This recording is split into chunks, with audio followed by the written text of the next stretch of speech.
Warriors fans, I've heard some rumors online of the Warriors having a plan B if we don't get Lauri Markkanen.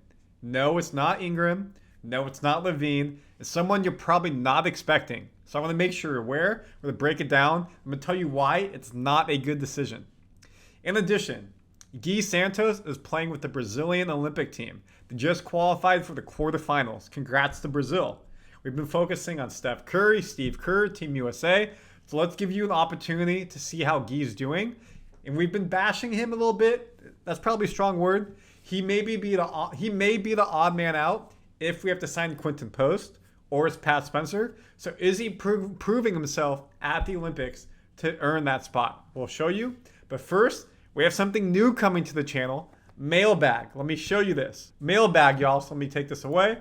I want you to email me at my email, randysilvertv@gmail.com.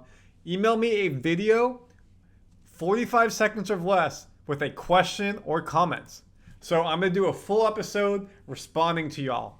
Questions you have, I'll answer. You have comments, I'll debate back and forth, give my opinion.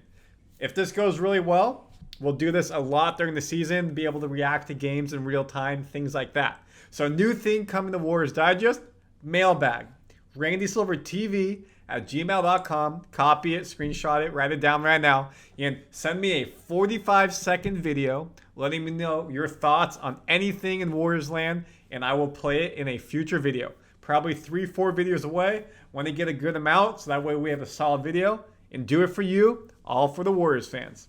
And of course, before we get into it, want to just say thank you to a couple fans. Patrick, another great show, Randy. Great update, great news. Please give me a shout out. I watch every show. Patrick, here's your shout out. Thank you for being a loyal viewer. I appreciate. And then Matt, been watching for a while, but was never subbed. LOL. Just sorted that out. Big up from the UK. Thank you so much. Appreciate you subbing. You all have helped grow Warriors Digest to over 5,700 fans. And with that, we have some new sponsors coming in. So let's hear a moment about NordVPN, our newest sponsor on Warriors Digest. Hey y'all, let me ask you this question. How many of you use the internet? Show of hands? Duh, of course, everybody. That's how you're watching Warriors Digest. Well, for today's sponsor of the video, NordVPN, they can protect you on your internet when you're watching Warriors Digest or any show.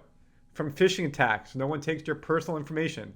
From malware that can destroy your computer, eat it up. And you can do it all through Warriors Digest.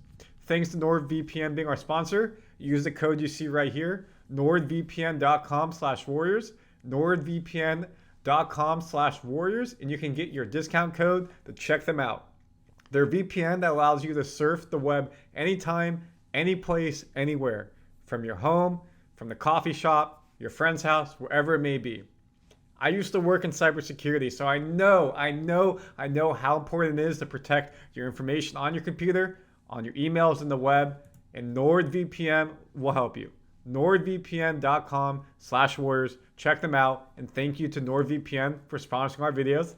Let's get into today's episode. Lauri Markkanen. Golden State Warriors linked to a trade for underwhelming Markkanen alternative. Again, it's not Ingram. It's not Levine. Who do you think it is? And this would be perfect for the mailbag. Again, randysilvertv@gmail.com. Tell me your thoughts on this. So here we go. Who do we think it is? A drum roll, please. Got ya. Despite not being trade eligible, Jonas Valanciunas is already in discussions as a potential target for the Golden State Warriors. Yes, Jonas Valanciunas. He just signed with the Washington Wizards, 3 years, $30 million, leaving the Pelicans. He's a young 30, if there's a young 30, like 32-year-old, and he's going from a team that made the playoffs to a rebuilding. It doesn't make sense. Why would the Wizards sign him?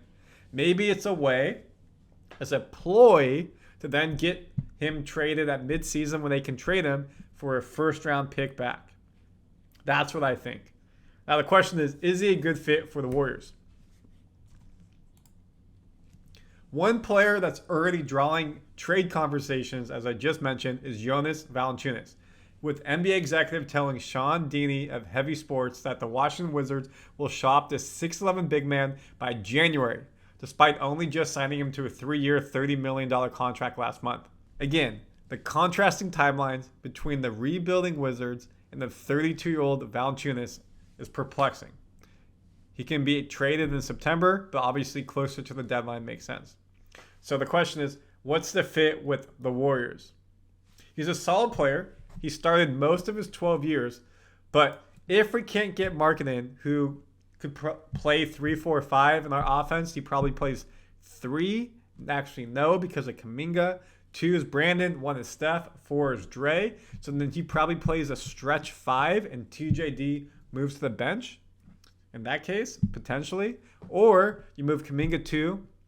You could put Lauri 3, TJD 4, and then, TJD 5, Draymond 4. It's kind of tough in that sense. We don't know yet. But Valanciunas does help us out. In terms of being a big man, it's great. He's not Looney. He's not TJD. He's a massive body. He destroyed us when we played the Pelicans. It was brutal. He ate up Looney and TJD. And we don't have a player like that. A big body in the paint will box out, get rebounds, block, and be a deterrent to people coming in. Joe Lacob, Mike Dunleavy Jr. have talked about they don't want that type of guy if he doesn't fit the Warriors offense. They're not going to get a big man just because the fans and the analysts think they need one. They're going to do what's right for this offense. And let's look at his stats. He averaged last season 12 points a game, 9 rebounds, 2 assists. 12 and 9 from that position is very nice for us. He's going to set good hard screens for Steph Curry, Brandon Pajemski. He's an interior force. However, this is the problem. Yes, he shoots 56% from the field because it's donks, layups right there. He's only 30% from 3. He shoots 16% on corner threes. And he's 1,000% of his threes are assisted. 100% of his threes are assisted. He's not going to help space the floor for us. That's where Lauri Markkanen comes in. That's where Brandon Ingram, his teammate last year, comes in. He's not going to do that. He's a traditional 5. So in some teams, this works well. And so against some teams that we play, this will work well. But the Warriors run a motion offense predicated on spreading the floor. TJD, they told him he needs to get better at shooting. And that's what he's trying to do this offseason to help spread the floor. Looney has talked about he needs to spread the floor more because that was his liability. So Valanciunas doesn't help us at the 5. It's very similar to what Looney and TJD provide. He's just a bigger body who does probably everything a little bit better. Maybe in some cases, like Looney is better up and down the court. TJD is probably better getting up in the air for the alley-oops and the pick and pop. But in some cases, Valanciunas is going to be a better rebounder, enforcer, because he's just a bigger body. Now, in terms of the contract, this is why it doesn't make sense.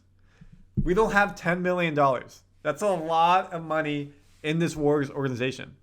In terms of the NBA, it's really not that much. Getting a solid center, 3 years, $30 million, $10 million per year.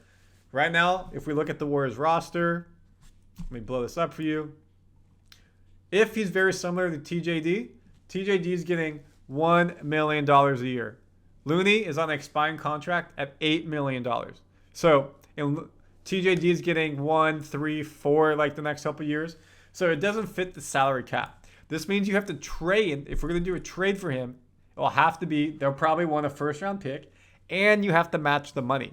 $10 million, that's a GP2, that's a Buddy Hield, that's a Anderson, a Looney, maybe it's a Moody plus a Looney, which will deplete the depth on the team a bit. Maybe it's a Waters plus Kyle Anderson if he's not performing well.